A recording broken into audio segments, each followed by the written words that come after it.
Bueno, sí, vamos a empezar un nuevo tema, que es la verdad sobre el carácter. Vamos a estudiar un poco sobre el carácter que tiene que tener un cristiano.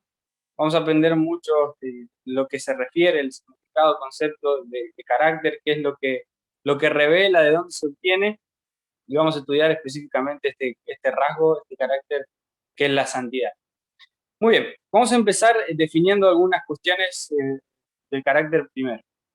El carácter, como dijo bien Kevin ahí recién, es un conjunto de cualidades y rasgos eh, que determinan o me identifican el modo de ser y en el modo de obrar en diferentes circunstancias, ¿no es cierto? A ver, de otra forma, de otra manera sencilla, son principios, son credos, son convicciones que yo obtengo eh, y me hacen obrar de igual forma en diferentes, a ver, de igual forma no, me hacen obrar de una forma en diferentes circunstancias. Lo que quiero decir de igual forma es que no importa dónde esté, en mi casa solo, o en un grupo, en frente de todos, yo voy a obrar de esa forma igual en todos lados, en esas circunstancias. O sea, si se me presenta una dificultad en mi casa solo, o si me presenta una dificultad ante todos, esa dificultad es la misma, voy a obrar de la misma manera, tanto en mi casa como fuera, ¿no es cierto? Bueno, ese es un poquito el concepto. Creo que la traigo un poquito ahí, pero es eso. Son principios, son creencias, son credos que yo tengo y me hacen obrar de una forma en diferentes circunstancias. ¿Está bien? ¿Se entendió hasta ahí? Muy bien. Eh, el carácter tiene algo que es la razón por la que lo tenemos, por la que Dios nos puso en nuestro interior, es que nos distingue de todos los demás. Eh, es esto que tenemos en nuestro interior que hace que no seamos los mismos y que nos sea difícil después trabajar en equipo, ¿verdad? Porque ante una circunstancia uno piensa de una manera, otro piensa de otra, por lo que fue obteniendo en la vida, ¿entiendes? Entonces nos distingue de los demás. Otra cosa es que devela mi interior, o revela, quita el velo. Entonces, es como una operación a corazón abierto. Se abre todo y se muestra hasta lo más íntimo. De tal manera que cada uno, observando su carácter y estudiando su carácter, puede entender lo que entiende, lo que cree, lo que piensa. Y puede hacer distintas observaciones y ahí arreglar lo que está mal o seguir haciendo bien lo que está bien. ¿Se entiende? Entonces, demuestra, devela mi carácter. Y otra cosa más es demuestra quiénes somos y qué somos, qué pensamos. Esto por así decir, nos abre ante la sociedad. Entonces la sociedad, por nuestras decisiones, puede interpretar qué pensamos eh, y qué creemos, ¿verdad? Eso es algo muy lindo y muy riesgoso a la vez, porque las personas nos leen como un libro abierto, ¿verdad? Por las decisiones que nosotros vamos tomando.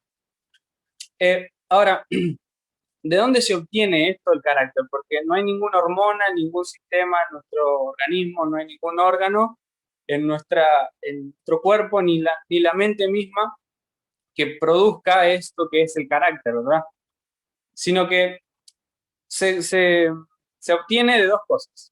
En primer lugar, la herencia es lo que vamos obteniendo en nuestro ADN, de nuestros padres. Obtenemos un poco de lo que es nuestro carácter.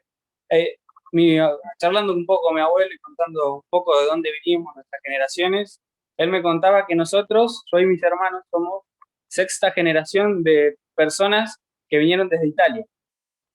Y él me contaba un poco la historia de cada uno, y yo conocí a mi bisabuelo, a mi abuelo, a mi papá y a mis cuatro generaciones.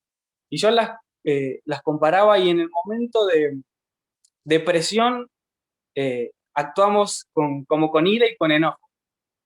Y es increíble pensar eso y ver eso, cómo genéticamente y en el ADN se ha transmitido ese carácter, ese rasgo en el carácter, que ante la presión actuamos con enojo y con ese sentimiento de ira, de explotar.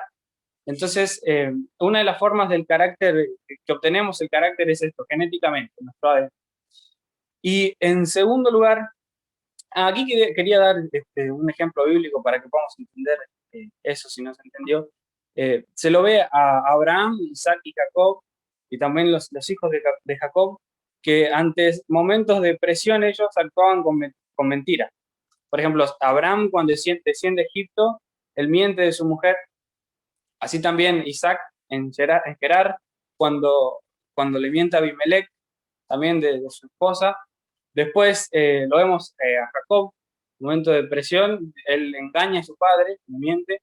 Y también después los hijos de Jacob, eh, cuando venden a su hermano José, le mienten a su padre sobre lo que habían hecho. Entonces vemos cómo un poquito este carácter, el rasgo de carácter, se transmite genéticamente.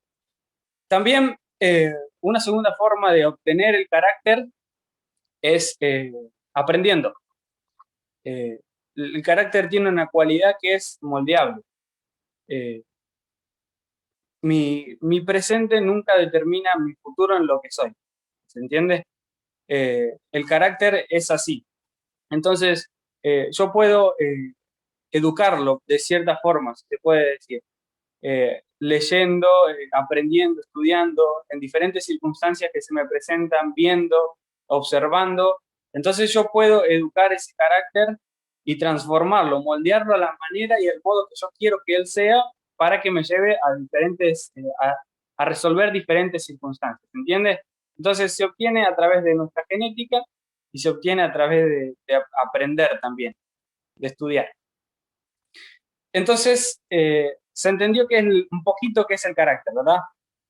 Es aquello que nos distingue de todos, que son rasgos, son cosas internas que determinan lo que vamos a hacer exteriormente, son eh, ideas, son principios que vamos obteniendo a lo largo de toda nuestra vida y con lo que crecemos muchas veces y que determinan todas nuestras acciones.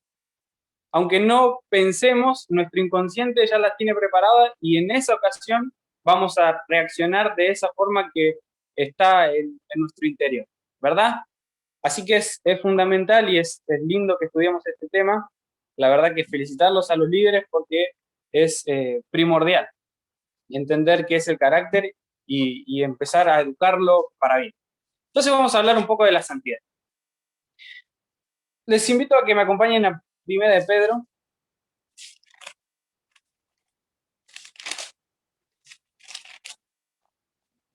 Quizás es el versículo más conocido eh, que hable de la santidad porque es muy sencillo también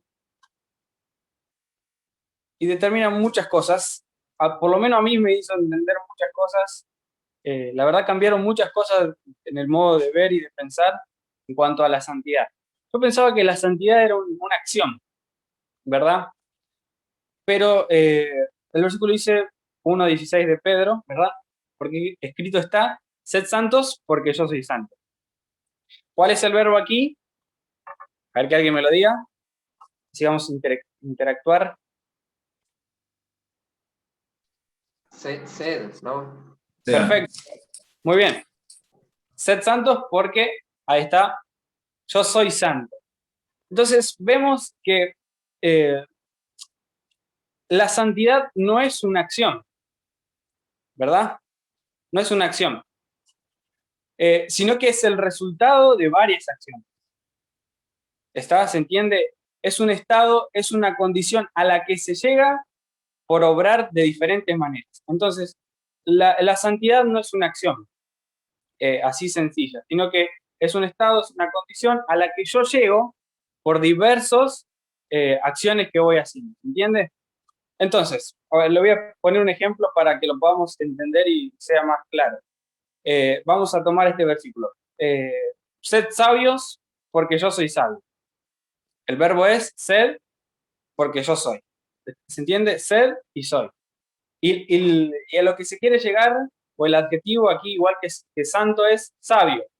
Ahora, alguien que se considera sabio es alguien que conoce, alguien que piensa, sobre todo alguien que ante las circunstancias piensa y aplica eso que conoció a la circunstancia y resuelve la circunstancia. Entonces, ese es alguien sabio. Tuvo que hacer todas esas acciones para ser considerados salvos. ¿Se entiende? Es de la misma forma para la santidad. Hay diversas acciones que hay que hacer para ser considerados santos.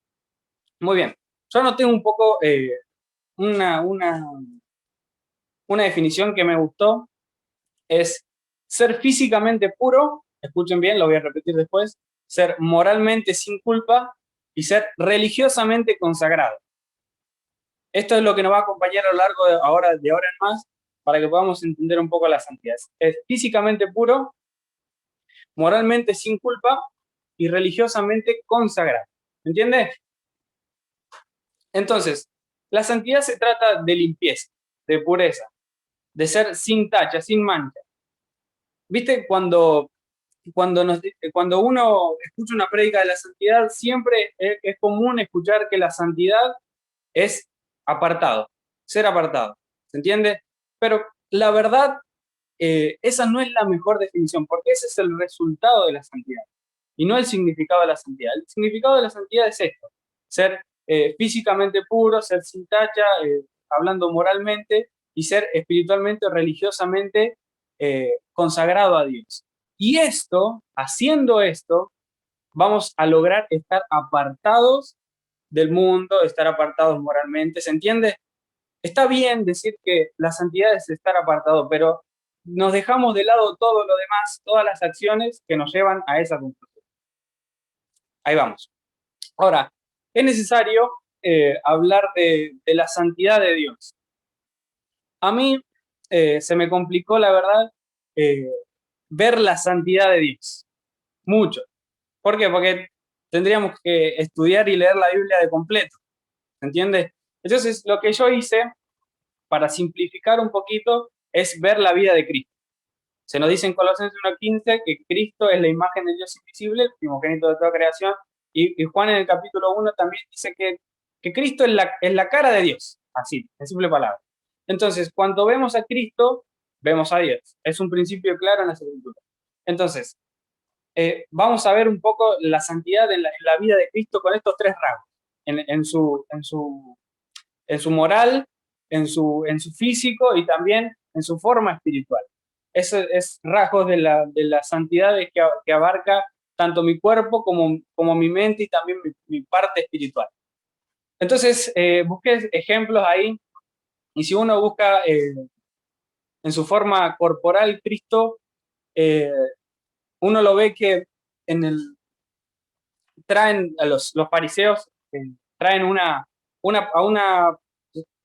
una persona que fue eh, encontrada en el acto de adulterio, y la traen ante Jesús para tentarlo, y él la va a juzgar y dice: el que nunca cometió pecado, el que no tiene pecado, que arroje la primera piedra.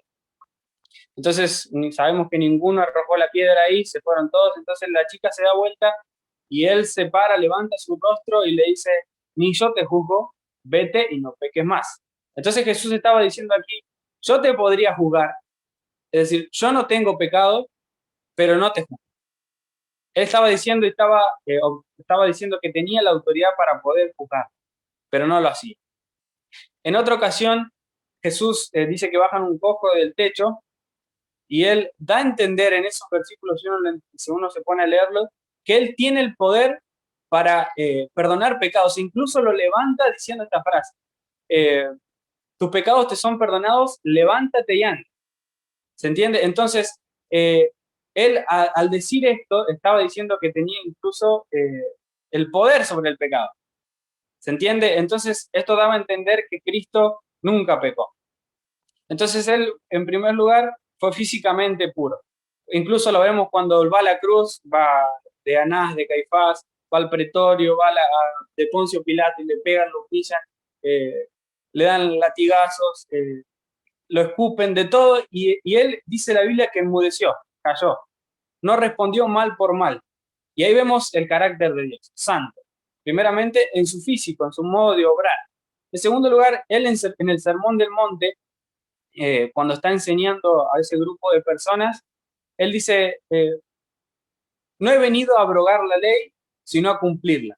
¿Se entiende? Entonces, él dice: yo no he venido a pasar por alto la ley moral de Dios, no he venido a pasar por encima de lo que Dios dijo con anterioridad, sino que vine a cumplirla por completo. Y Cristo la cumplió por completo.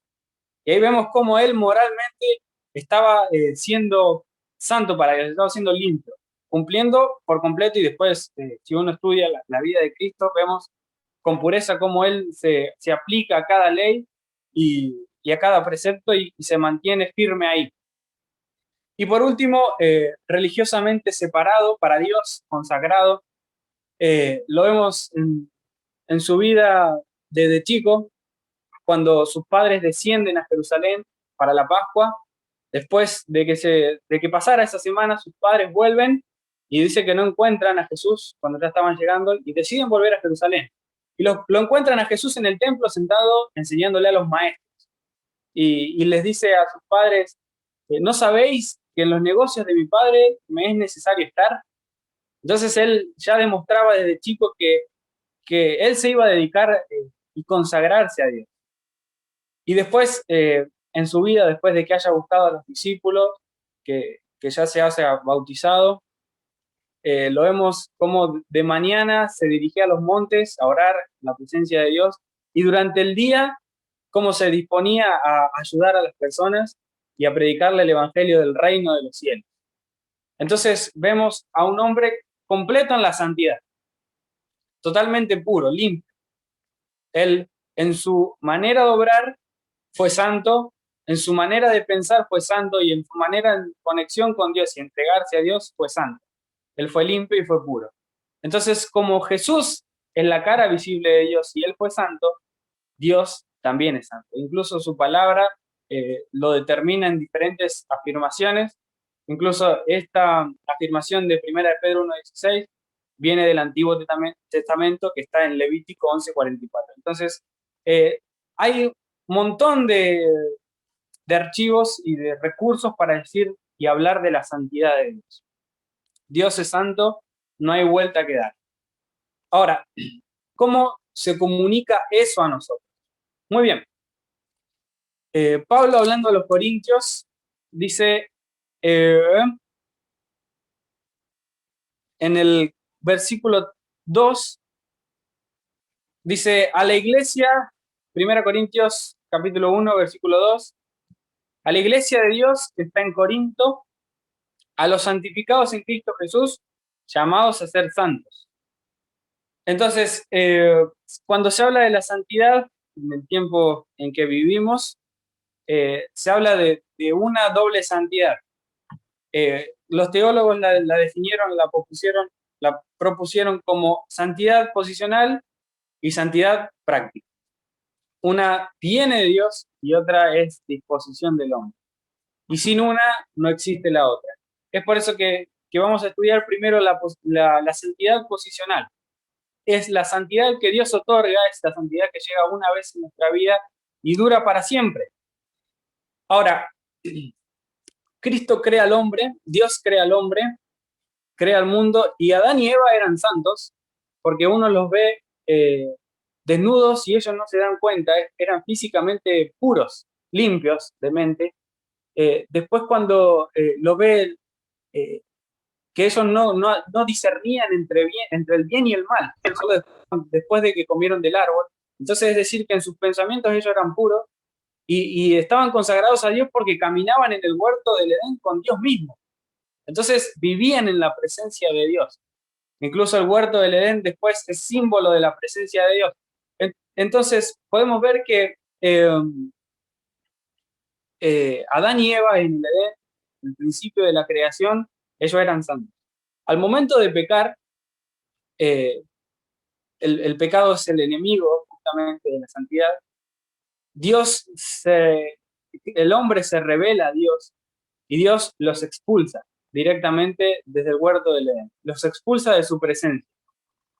Entonces, el hombre aquí pierde su santidad. ¿Por qué? Para que el hombre tenga santidad tiene que estar unido a Dios. La santidad nunca está en el hombre independientemente.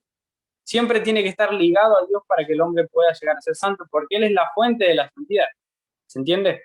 Entonces, al ser expulsado el hombre del huerto del Edén, pierde su santidad, pierde esta pureza, pierde esta limpieza.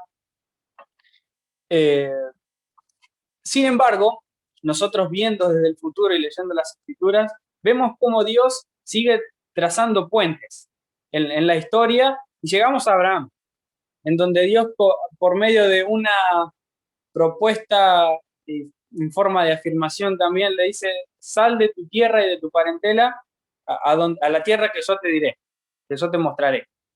Entonces, Abraham ahí podía decidir si quedarse o irse. Dios le coloca condiciones a Abraham que salga y le muestra beneficios también. Entonces Abraham decide elegir por obedecer, y después vemos en Romanos capítulo 4 que dice que por la fe fue justificado Abraham, también lo vemos en Hebreos, eh, y Dios comienza en él una nueva tarea y comienza en él un pueblo.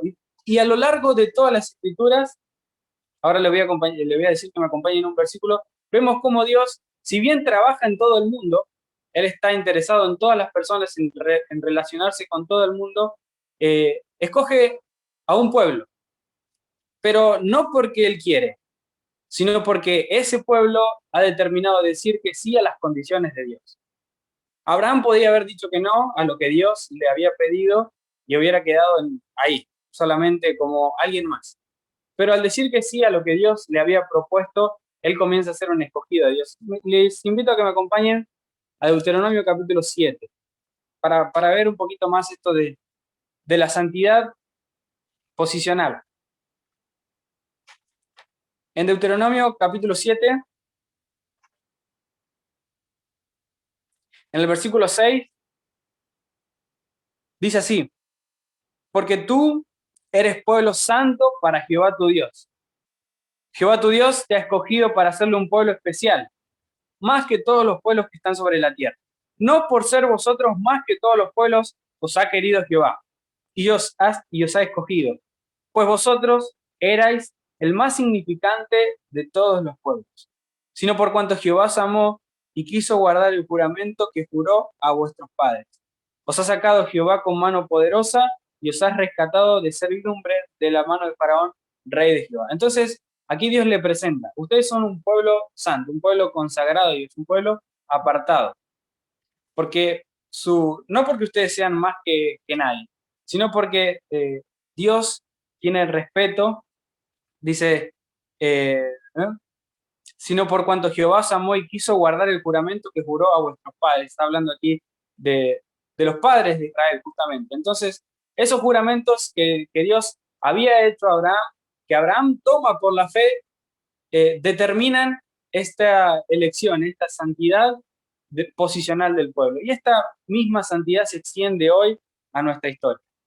Pasó el tiempo, pasó Israel, llega Cristo, muere en la cruz, y primera de Tito, primera de Tito, Tito, el libro de Tito, perdón, tengo otra Biblia, ¿no? Tito en el capítulo 2,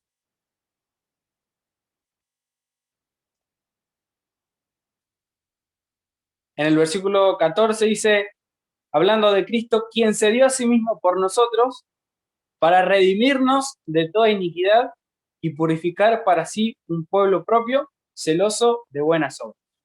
Entonces, aquí Dios también nos coloca esa condición, igual que le colocó la condición, igual que le colocó esa condición a Abraham, hoy Dios coloca esa condición a nosotros, que es Cristo, y nosotros, tomando por la fe esa condición que Dios pone, vamos a ser escogidos de parte de Dios, y siendo escogidos de parte de Dios podemos participar de su santidad. ¿Se entiende? Entonces, la santidad, esta posicional que Dios nos otorga, es un regalo de Dios. Un regalo por haber aceptado esa condición que Dios colocó. La condición fue Cristo.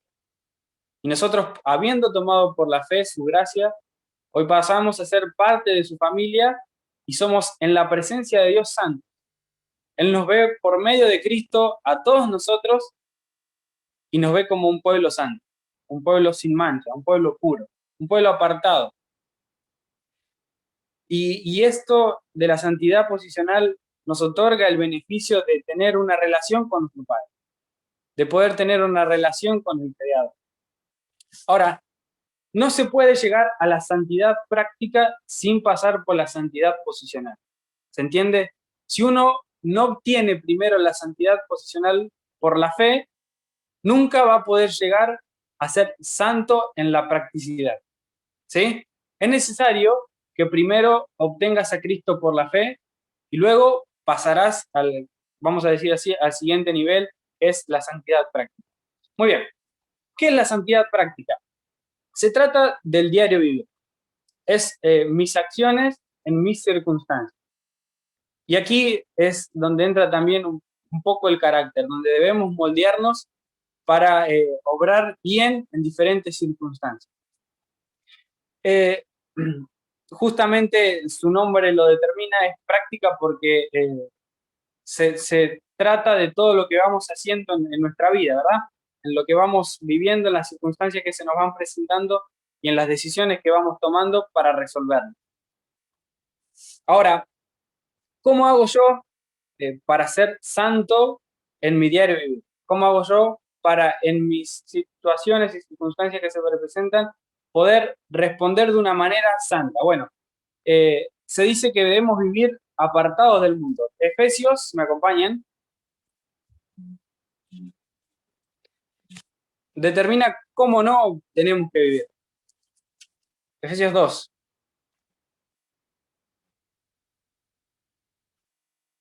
Dice, y Él os dio vida a vosotros cuando estabais muertos en vuestros delitos y pecados, en los cuales anduvisteis en otro tiempo, siguiendo la corriente de este mundo, conforme al príncipe de la potestad del aire, el espíritu que ahora opera en los hijos de desobediencia, entre los cuales también todos nosotros vivimos en otro tiempo, en los deseos de nuestra carne, haciendo la voluntad de la carne y de los pensamientos, y éramos por naturaleza hijos de ira, lo mismo que los demás. Aquí Pablo demuestra y afirma cómo obrábamos y actuábamos nosotros antes, cuando vivíamos en la corriente de este mundo que es justamente impulsada por Satanás, el enemigo de la santidad.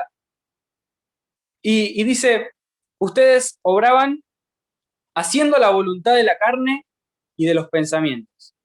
Entonces Dios, en primer lugar, nos va a decir cómo no debemos obrar, que es no haciendo la voluntad de la carne y no haciendo la voluntad de los pensamientos. Entonces, chicos, al momento del diario vivir, al momento de transitar nuestra vida, nuestra carne y nuestros pensamientos van a imponer situaciones.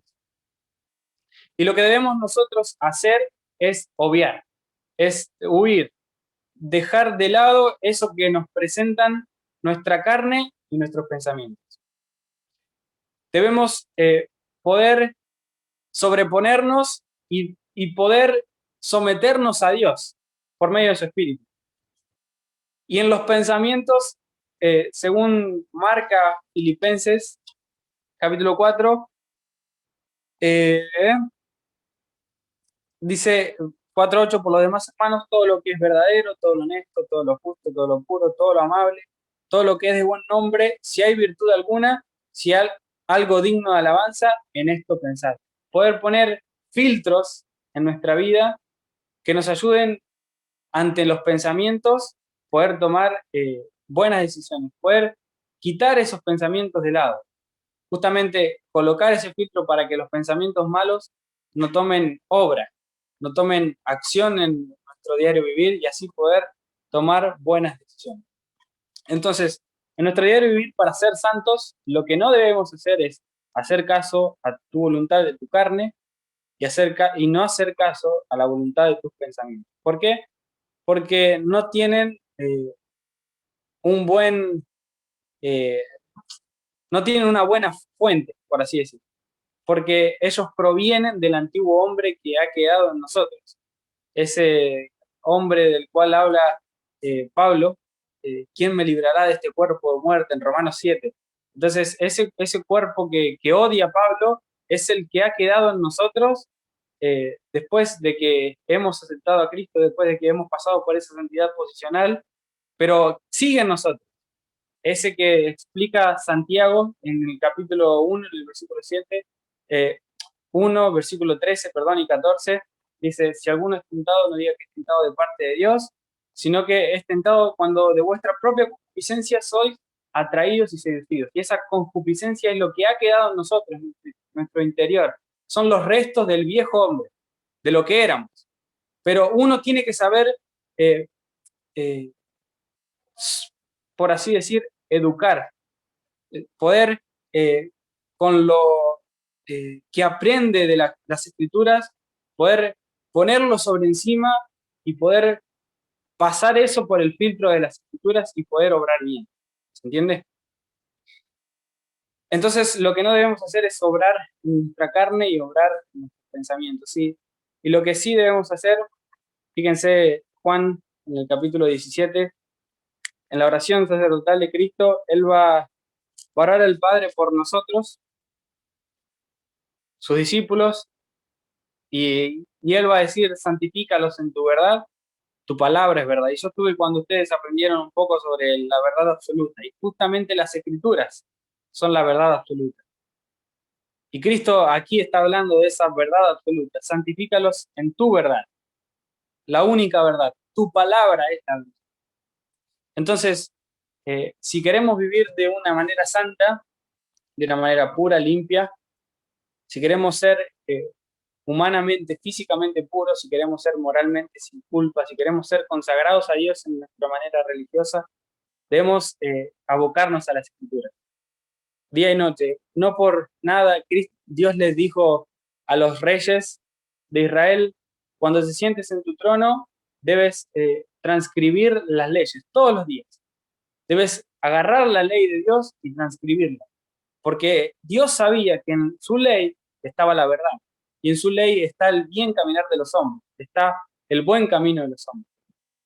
Entonces, la verdad de la Biblia, la verdad de las Escrituras, la verdad absoluta de su palabra son las que nos van a guiar a tomar buenas decisiones, a tomar decisiones santas, a poder apartar lo bueno de lo malo y tomar decisiones sabias en nuestro diario vivir. Entonces, chicos, práctico nos queda esto, el no hacer caso a nuestra carne, el no hacer caso a nuestros pensamientos y poder abocarnos un poco más a las escrituras, que ellas tienen la verdad absoluta y nos sabrán guiar para vivir en santidad. Quería cerrar con este pensamiento. Si me acompañan a Romanos, en el capítulo 5, va a hablar acerca de esto que se traspasa genéticamente. Y se acuerdan que yo les dije que el carácter, una de las formas de obtenerlo es genéticamente. Bueno, también genéticamente dice el capítulo 5, el versículo 12, dice, por tanto, como el pecado entró en el mundo por un hombre, y por el pecado la muerte, así la muerte pasó a todos los hombres por cuanto todos pecaron. Está queriendo decir que nosotros obtuvimos de nuestro padre Abraham el ser pecadores, ¿verdad? Pero el versículo 5, el 15 dice, pero el don no fue como la transgresión, porque si por la transgresión de aquel uno murieron los muchos, abundaron mucho más para los muchos la gracia y el don de Dios por la gracia de un hombre, Jesucristo. Y él dice, el versículo 20, pero la ley se introdujo para que el pecado abundase, mas cuando el pecado abundó, sobreabundó la gracia. Y el versículo 21, para que así como el pecado reinó para muerte, así también la gracia reine para justicia, para vida eterna mediante Jesucristo, Señor. Entonces, nosotros obtuvimos de nuestro Padre genéticamente el pecado. Pero, como dije al principio, nada en el presente, en referencia a nuestro carácter, determina nuestro futuro. Nada de lo que somos determina de lo que seremos, porque una de las características del carácter es que es educable. Nosotros podemos moldearlo a donde queremos llegar. Y las escrituras son los fundamentos para esto. Que podamos obtener de la Biblia, de la palabra de Dios, la mayor sabiduría. ¿Para qué? para que nuestra santidad sea moldeada y que nuestra vida haya las acciones que se necesitan para que nosotros seamos considerados santos. Entonces, es para reflexionar. ¿Cómo están tus acciones al día de hoy? ¿Realmente te consideras puro? ¿Realmente te consideras que estás sin culpa? ¿Realmente te consideras que estás consagrado a Dios? ¿Estás apartado, de que sos limpio, de que sos sin tacha en su presencia? Bueno, es de pensar, es de reflexionar. Y si no es así, hay que tomar decisiones, cartas en el asunto y empezar a moldear ese carácter santo. Empezar a forjar la santidad de nuestro interior para ser gratos a los ojos de Dios.